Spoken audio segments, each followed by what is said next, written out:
লংকা গোসাইগাঁও শ্ৰী শ্ৰী শংকৰদেৱ প্ৰাথমিক বিদ্যালয়ত বনৰীয়া হাতীৰ তাণ্ডৱ পুনৰ ধ্বংস শিক্ষানুষ্ঠান হুজাই জিলাৰ লংকা প্ৰাথমিক শিক্ষা খণ্ডৰ অন্তৰ্গত গোসাইগাঁও শ্ৰী শ্ৰী শংকৰদেৱ প্ৰাথমিক বিদ্যালয়ত নিশা বনৰীয়া হাতীৰ আক্ৰমণত পুনৰ ধ্বংস হয় লামডিং সংৰক্ষিত বনাঞ্চলৰ গাতে অৱস্থিত বিদ্যালয়খনত এবাৰেই নহয় বিগত সময়ত ইতিমধ্যে ৮-১২কৈ বনৰীয়া হাতীৰ উপদ্ৰৱ সংঘটিত হয় প্ৰতিবাৰে বিদ্যালয়খনৰ আন্তঃগাঁথনি ভাঙি ধ্বংসস্তূপত পৰিণত কৰিছে উল্লেখযোগ্য যে বিদ্যালয়খনত বিগত সকলো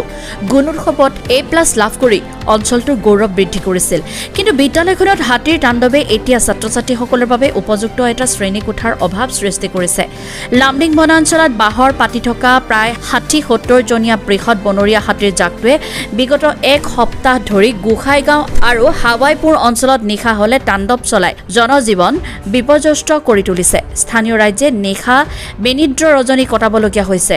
নিশা জাকটোৱে কেশৱ শইকীয়া বিনা কলিতা মৃদুলা তামুলী ফুকন গোবিন্দ্ৰ তামুলী ফুকন আৰু অৰুণ ভূঞাৰ ঘৰ আৰু দোকান ঘৰসমূহত ব্যাপক ক্ষতি সাধন কৰে গছ-গছনি ভাঙি পকা ধানৰ খেতিভূমিটো তাণ্ডৱ চলাইছে হাতীৰ জাকটোৱে অঞ্চলবাসীৰ অভিযোগ বন বিভাগে এতিয়ালৈকে নিশা সময়ত হাতী খেদিবলৈ কাৰ্যকৰী ব্যৱস্থা গ্ৰহণ কৰা নাই ফলত স্থানীয় ৰাইজে আতংকৰ দিন কটাইছে আৰু ৰাইজে বন বিভাগ আৰু প্ৰশাসনক তৎপৰতাৰে পদক্ষেপ গ্ৰহণ কৰি অঞ্চলটোত হাতী নিয়ন্ত্ৰণ আৰু ৰাতি জনজীৱনৰ নিৰাপত্তা ব্যৱস্থা সুদৃঢ় কৰাৰ দাবী জনাইছে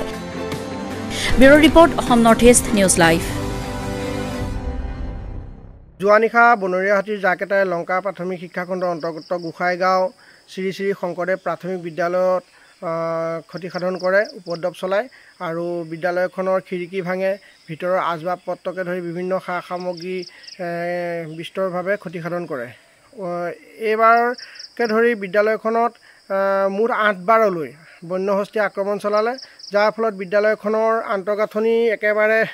ভাঙি পৰিছে বিদ্যালয়খনৰ উন্নয়নত যথেষ্ট বাধা আহিছে বিদ্যালয়খনত ছাত্ৰ ছাত্ৰীৰ নামভৰ্তি যথেষ্ট পৰিমাণে হাতীৰ উপদ্ৰৱৰ বাবে কমি গৈছে লগতে যোৱা ২২ তাৰিখে এই বিদ্যালয়খনত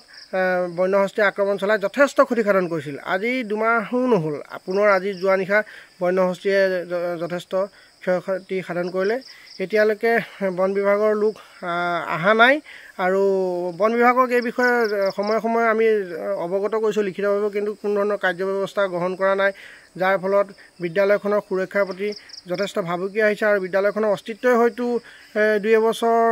৪ বছৰ পিছত হয়তো ইয়াত নাথাকিবগৈ যদি এনেধৰণে বছৰি ২-৩বাৰকৈ বন্যহস্তীয়ে আক্ৰমণ চলাই থাকে গতিকে মই শিক্ষা বিভাগকো এই বিষয়ে অৱগত কৰিছোঁ তেওঁলোকেও আশ্বাসে দি আছে এতিয়ালৈকে কোনো ধৰণৰ কাৰ্যকৰী ব্যৱস্থা গ্ৰহণ কৰা নাই ২টা বিল্ডিং মোৰ যথেষ্ট ক্ষতিসাধন হ'ল ভাঙি পেলালে এতিয়া ল'ৰা ছোৱালী পঢ়িবলৈকে এতিয়া বিদ্যালয়খনত অসুবিধা হৈছে আৰু মই উল্লেখ কৰিম যে বিগত ৬বাৰ এই বিদ্যালয়খনে গুণোৎসৱত A+ পাইছে আৰু দুবাৰকৈ লংকা শিক্ষা খণ্ডৰ ভিতৰত প্ৰথমবাৰ হৈছে A+ পায় গুণোৎসৱত কিন্তু শিক্ষা বিভাগেই হওক বা আমাৰ বিভাগীয় বিষয়া এই বিদ্যালয়খনৰ প্ৰতি যিটো সুৰক্ষা ব্যৱস্থা কৰিব লাগিছিল মই বাৰম্বাৰ কৈ আহিছোঁ যদিও এতিয়ালৈকে কোনো ধৰণৰ কাৰ্যকৰী ব্যৱস্থা গ্ৰহণ নকৰাত যথেষ্ট বিদ্যালয়খনৰ ক্ষতি হৈছে গতিকে মই অনুৰোধ জনাম যাতে বিদ্যালয়খনৰ সুৰক্ষাৰ প্ৰতি তেওঁলোকে ব্যৱস্থা গ্ৰহণ কৰে